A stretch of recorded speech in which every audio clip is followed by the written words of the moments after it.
이 새벽에 은혜 자리로 오신 여러분들을 축복합니다. 사도신경을 고백하심으로 새벽 기도회를 시작하겠습니다. 함께 고백하겠습니다. 전능하사 천지를 만드신 하나님 아버지를 내가 믿사오며 그 외아들 우리 주 예수 그리스도를 믿사오니 이는 성령으로 잉태하사 동정녀 마리아에게 나시고 본디오 빌라도에게 고난을 받으사 십자가에 못 박혀 죽으시고 장사한 지 사흘 만에 죽은 자 가운데서 다시 살아나시며 하늘에 오르사 전능하신 하나님 우편에 앉아 계시다가 저리로서 산자와 죽은 자를 심판하러 오시리라. 성령을 믿사오며 거룩한 공회와 성도가 서로 교통하는 것과 죄를 사하여 주시는 것과 몸이 다시 사는 것과 영원히 사는 것을 믿사옵나이다. 아멘. 찬송가 90장 함께 찬양하겠습니다.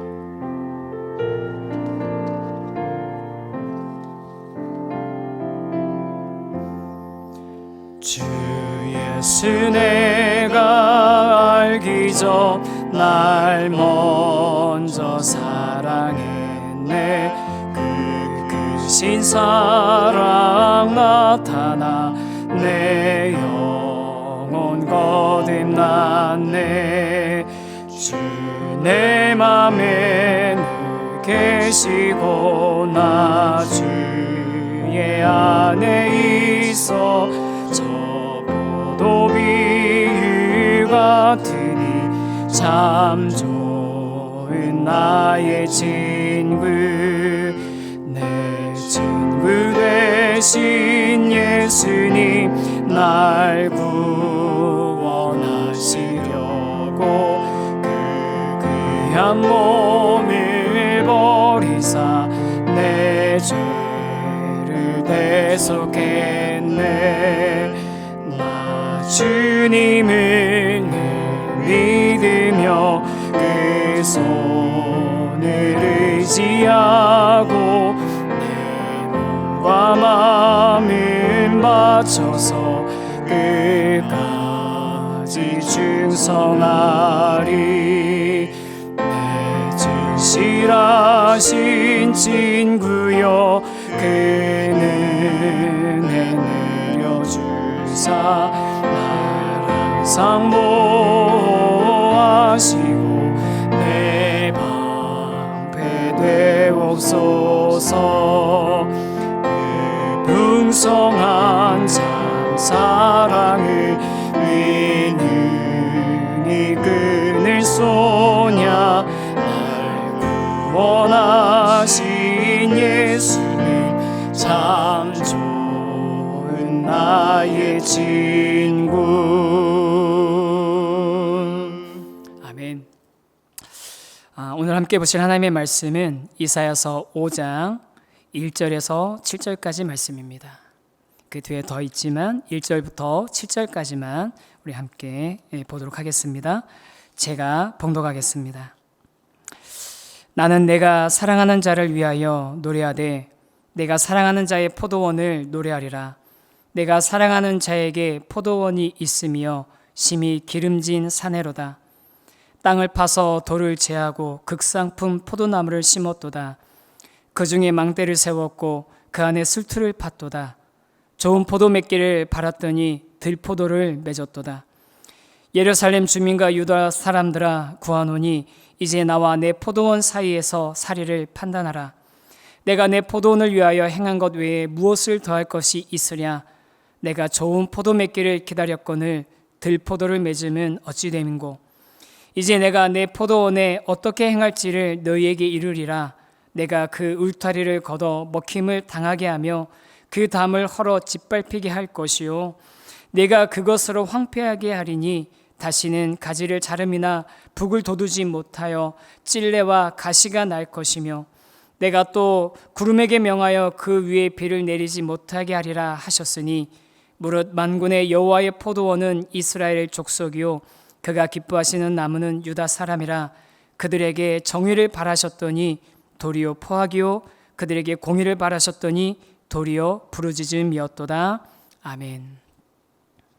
한두 달 전이었던 것 같습니다. 아이들과 함께 나갔다 들어오면서 엘리베이터를 타는데 저희 집에 있는 5살짜리 쌍둥이들이 요즘 이제 많이 부르는 찬양 요게벳의 노래를 이제 가사를 막 부르면서 찬양 흥얼흥얼 하면서 엘리베이터를 탔습니다. 뭐 가사는 막 틀리면서 부르는 그런 노래거든요. 너의 삶의 참 주인, 너의 참 부모이신 하나님 두 손에, 이렇게 부르다가 갑자기 물어보는 거예요. 하나가, 아빠, 그런데 두 손이 뭐예요? 그래서 제가 두 손? 이 손 두 개 말하는 거야. 이 두 손에 하나님의 손에 우리 삶이 맡긴다는 거야. 그렇구나. 애들이 그러더니 다시 또 부르는 거예요. 너의 삶의 참 주인. 그러더니 갑자기 또 물어보는 거예요. 아빠, 그런데 삶은 뭐예요? 그래서 제가 답을 이걸 도대체 뭐라고 말을 해줘야 되지라고 고민하는데 엘리베이터가 열려가지고, 야, 얘들 빨리 가, 내려 해가지고 아이들을 이렇게 먼저 내보내고 뒤로 쫓아왔던 그런 기억이 있습니다.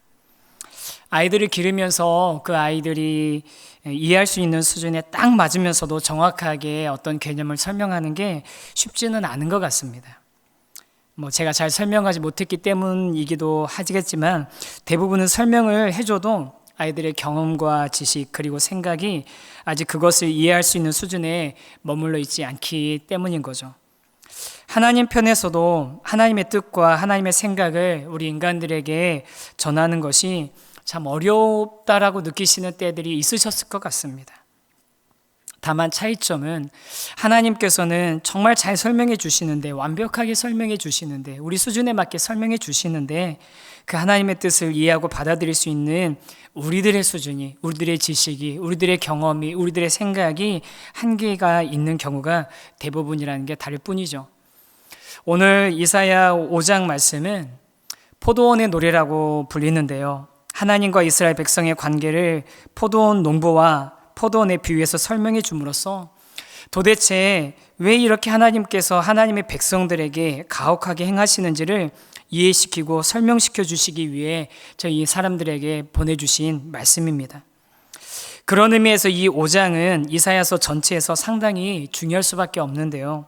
왜냐하면 앞으로 이사야서가 쭉 이어져 나가면서 거듭해서 반복적으로 이스라엘과 유다에 대해 하나님께서 정죄하시고 심판하시고 다시는 기회를 주지 않으실 것처럼 분노하시는 이유, 즉 하나님의 심판의 필요성과 당위성에 대한 설명이 바로 이 5장에 담겨 있기 때문입니다. 내용은 우리가 읽은 그대로입니다. 한 농부가 산비탈의 좋은 땅을 찾아서 개간하고 포도원을 만들고 최상품의 극상품의 포도를 사다가 심어서 묘목을 심어서 정성스럽게 가꾸어 드디어 포도를 따게 됐는데, 최상품의 포도는커녕 아무 가치도 없는 들포도를 수확하게 되었을 때 농부가 이 포도원을 어떻게 하는 게 옳은가라고 물어보는 그런 내용인 거죠. 여기서 농부는 하나님이시고 포도원은 당연히 이스라엘 백성을 의미합니다.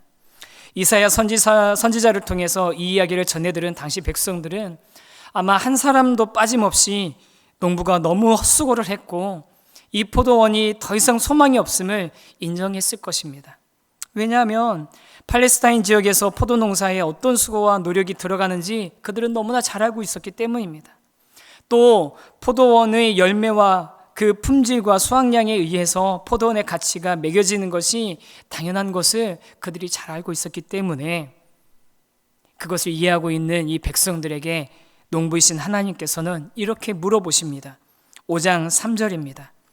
예루살렘 주민과 유다 사람들아, 구하노니 이제 나와 내 포도 사이에서 사리를 판단하라. 나와 내 포도원 사이에서 사리를 판단하라. 내가 어떻게 하면 되겠느냐. 그리고 이어서 다시 단호하게 말씀하십니다. 4절입니다. 내가 내 포도원을 위하여 행한 것 외에 무엇을 더할 것이 있으랴. 무엇을 더할 것이 있으랴.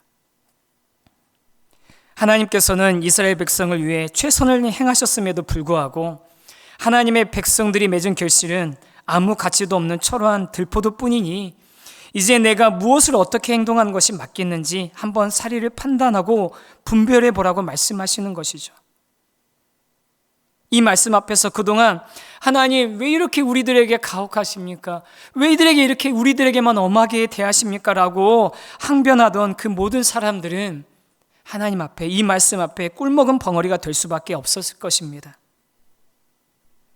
하나님께서는 이스라엘 백성의 반역과 불의에 대해 엄한 책망과 벌을 내리고 계시지만 어떻게 얼만큼의 벌을 받아야 한다는 것을 알려주시는 것보다 더 중요한 것은 너희들이 왜 이런 벌을 받아야 하는지 그 이유를 좀 깨달았으면 좋겠다. 이스라엘 백성들이 왜 이런 징계를 받아야 하는지 그 이유를 백성들이 깨닫기를 원하셔서 이 포도원의 노래를 들려주셨던 것이죠. 농부의 심정을 이해함으로 하나님께서 얼마나 낙심하셨는지를 이해하고 이스라엘 백성들로 하여금 자신들이 얼마나 하나님의 마음을 아프게 했는지를 인정하기를 원하셨던 것입니다. 이처럼 좋은 농부이신 하나님께서는 이런 훈계와 교훈의 과정을 갖는 이유가 분명히 있으셨습니다. 그것은 바로 그분의 포도원에 심겨진 하나님의 백성들이 좋은 열매를 맺기를 원하셨기 때문입니다. 오늘 말씀에서 우리는 하나님께서 자기 백성들을 얼마나 사랑하시는지, 그 백성이 자기는 느끼지 못하고 알지 못하는 수고를 얼마나 많이 하셨는지를 알게 되었습니다.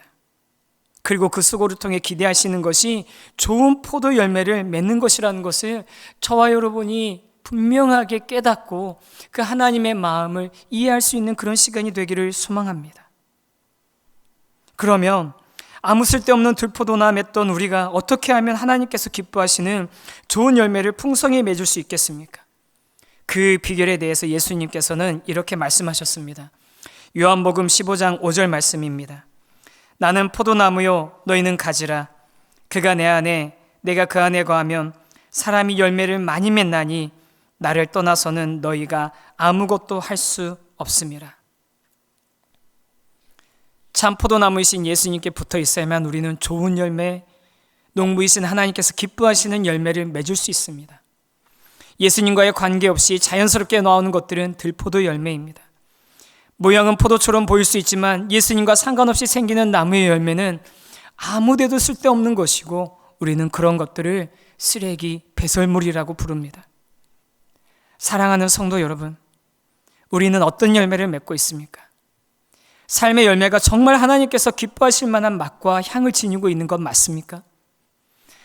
하나님께서는 아무 쓸데없는 들포도를 맺고 있어서 안타까워하시는데 우리는 이만하면 됐다고 스스로 만족하며 안일하게 살아가고 있는 것은 아닙니까?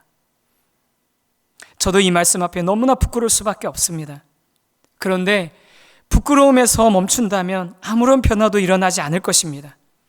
우리의 모든 생각과 판단 그리고 행동들이 우리가 붙어있는 예수님을 닮아가기 위해 애쓰고 또 그분에게 붙어있기 때문에 자연스럽게 우리 안에 생기는 주님의 마음으로 세상을 바라보고 섬기는 삶을 살아갈 때 우리에게 하나님께서 기뻐하시는 극상품의 포도가 맺히게 될 것을 믿고 그러한 좋은 열매를 맺는 삶을 사모하는 저와 여러분이 되기를 소망합니다.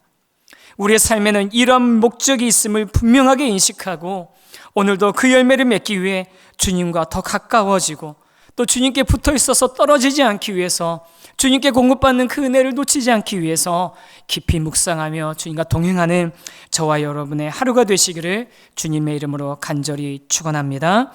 기도하겠습니다. 하나님 아버지, 하나님께서 그동안 어떠한 사랑으로 우리를 돌보셨는지 깨닫게 해주셔서 감사합니다. 그 돌보심을 받은 우리가 마땅히 맺어야 하는 성령의 열매들을 풍성히 맺는 삶 되게 하여 주시옵소서. 참 포도나무이신 예수 그리스도로 말미암아 우리에게 좋은 열매가 맺는 그런 삶이 되기를 간절히 기대합니다. 오늘 하루 우리 가운데 역사하셔서 주님과 동행하고 주님께서 기뻐하시는 삶을 살아낼 수 있도록 역사하여 주시옵소서. 그렇게 도우실 주님을 기대하며 예수님의 이름으로 기도드립니다. 아멘. 오늘 우리에게 주신 말씀을 생각하면서 함께 기도의 자리로 나가길 소망합니다. 먼저는 참 포도나무이신 예수님께 붙어 있어서 농부이신 하나님께 기뻐하시는 열매를 맺는 삶이 되기를 간절히 소망하며 또 그런 삶을 향해서 나가는 저와 여러분이 되었으면 좋겠고요. 두 번째로는 솎아내지 않으면 저절로 자라나는 나쁜 열매들이 있다면 성령님의 능력으로 제거해 주시고 성령의 열매 맺는 그런 삶이 되게 해달라고 올 시간 같이 이 아침에 마음 모아서 기도하기를 소망합니다. 함께 기도하겠습니다.